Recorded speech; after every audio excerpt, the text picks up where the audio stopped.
जय जय पांडुरंग हरी बुद्ध विटेवरी या आपल्या आवडत्या चॅनलवर मी आपणा सर्वांचं सहर्ष स्वागत करीत आहे। त्याचप्रमाणे आपण मला फोनद्वारे माझी वेळोवेळी चौकशी करता त्याच्याबद्दल मी आपला ऋणी आहे। बंधूंनो, विदर्भातील काही माझ्या मित्रांनी सहकार्याने किंवा आपल्या बुद्ध विटेवर या परिवारातील काही सदस्यांनी मला श्री संत कबीर महाराजांच्या संदर्भात म्हणले की गुरुजी एक वेळ तुम्ही आपल्या कबीरावर जरा बोलून घ्या।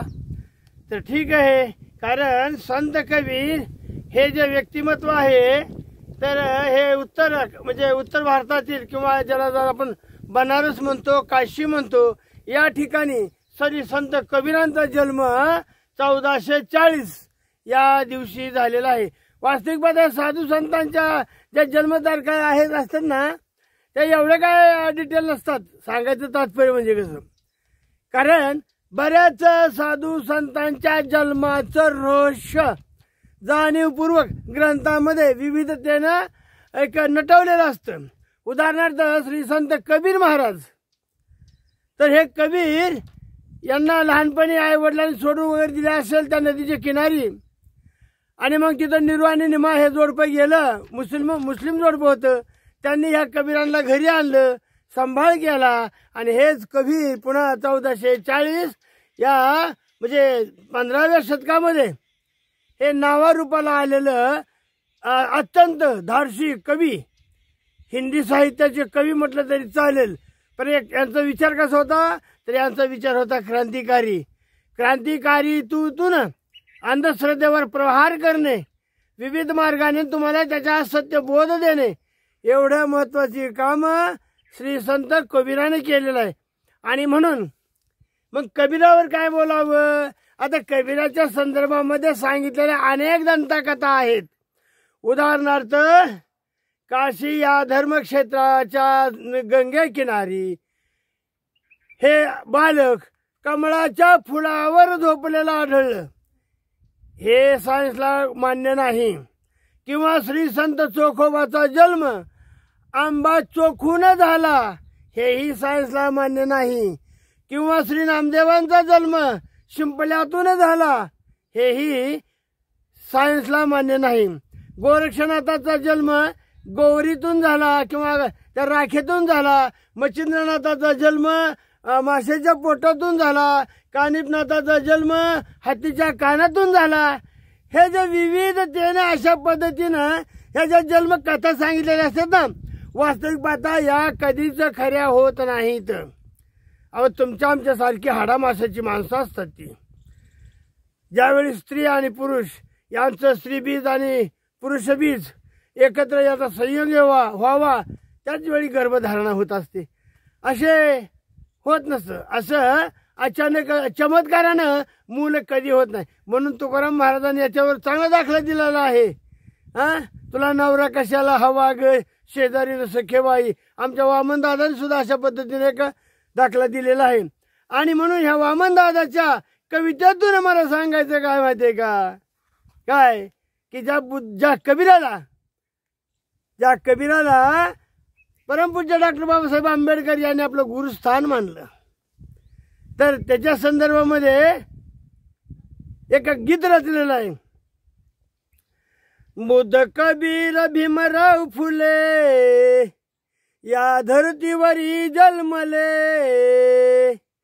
त्यानं जनजीवन खुलविले ग शेजारीन सखेबाई, त्यानं जनजीवन खुलविले ग शेजारीन सखेबाई। माझ्या भीमरायानं दिला एक जीवन मार्ग तुला, माझ्या भीमरायानं दिला एक जीवन मार्ग भला, पंचशिलाच तारीन तुला ग शेजारीन सखेबाई, पंचशिलाच तारीन तुला ग शेजारीन सखेबाई। अशा पद्धतीनं एक संत कबीरांना बाबासाहेबांनी गुरु मानलं।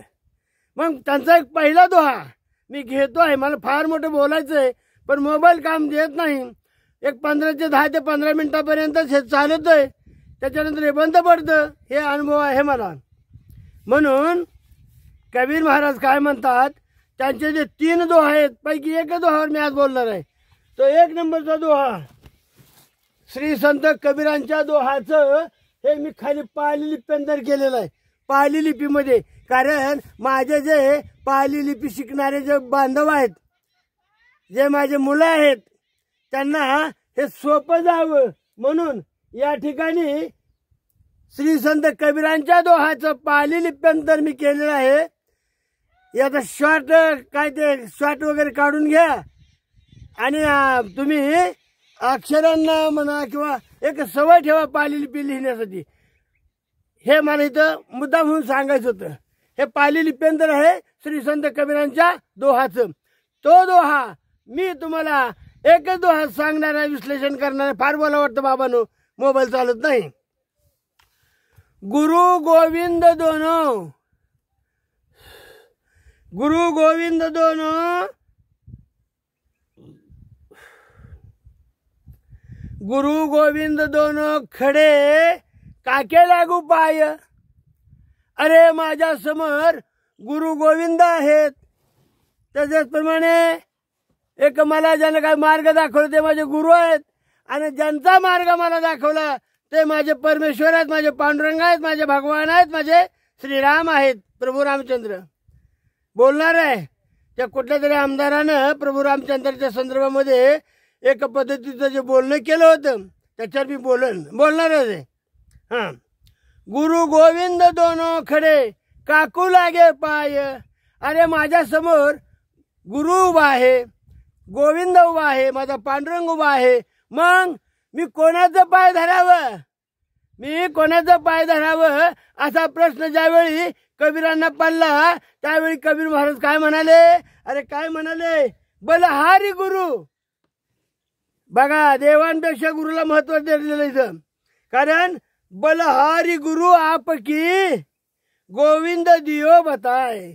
अरे ज्या परमेश्वराची ओळख मला माझ्या गुरुने केली, तो गुरु मला त्या देवांपेक्षा श्रेष्ठ आहे, मोठा आहे. मला हे सांगायचं बाबांनो, काय इथं माझ्या भीमरायानं दिला एक जीवन मार्ग भला. पंचशिलाच तारीन तुला ग शेजारीन सखे बाई. पंचशिलाच तारीन तुला ग शेजारीन सखे बाई. माझ्या भगवान बुद्धाची ओळख मला कुणी दिली, तर ती दिली परमपूज्य डॉक्टर बाबासाहेब आंबेडकरांनी. पंचशिलेची ओळख मला कुणी दिली, तर दिली मला कुणी, बोधिसत्व डॉक्टर बाबासाहेब आंबेडकरांनी. डॉक्टर बाबासाहेब आंबेडकरांनी आम्हाला बुद्ध दाखवला. त्याच्यामुळे माझ्यासारखा माणूस किंवा माझ्यासारखा अज्ञानी माणूस काय म्हणू शकेल, अरे माझ्या समोर बुद्ध उभा आहे, माझ्या समोर बाबासाहेब उभा आहेत. मग आता मी कोणाच्या पाय धरू अगोदर, तर निश्चितच मी माझ्या बाबांना महत्व देईन. कारण सांगितलंय काय, बलहारी गुरु आपकी. तुझा गुरु फार पॉवरफुल आहे, मोठा आहे, त्याच्यामुळं तू अगोदर गुरुला शरण जा बाबा. त्याच्यानंतर त्या गुरुच्या मार्फत तुला भगवान बुद्ध दिसलेला आहे. त्या बाबासाहेबांच्या मुळे तुला भगवान बुद्ध दिलेला आहे. आणि म्हणून हा पहिला दोहा मी श्री संत कबीरांचा तुमच्या पुढे व्यक्त केला, आणि त्याच्यातून मी माझ्या बाबासाहेबांची भावना देखील तुमच्या समोर व्यक्त केली. मला आता बोलायला जास्त वेळ हे मोबाईल चालत नसल्यामुळं मी आता 9-10 मिनिटाचाच व्हिडिओ काढतो. सर्वजण सुखी राहा, सर्व सभ्य संतू. जय भीम, जय भीम, जय भीम. मोठा टोपतं घेतलं बाबानं मोबाईल चालत नाही म्हणून. जय भीम, सर्व सुखी राहा. उद्याच्याला दुसरा दोहा अशाच पद्धतीने मी म्हणून दाखवीन, आणि त्याची सांगड मी माझ्या बाबासाहेबांच्या समोर नेईन. बुद्ध कबीर भीमराव फुले या धरतीवरी जन्मले. त्याने जनजीवन फुलविले ग शेजारीन सखे बाई. त्याने जनजीवन फुलविले ग शेजारीन सखे बाई. त्याने जनजीवन फुलविले ग शेजारीन सखे बाई. बलिहारी गुरु आपकी गोविंद दियो बताय. कबीरा गोविंद दियो बताय. जय भीम, जय भीम, जय भीम, जय भीम. टाइम संपला.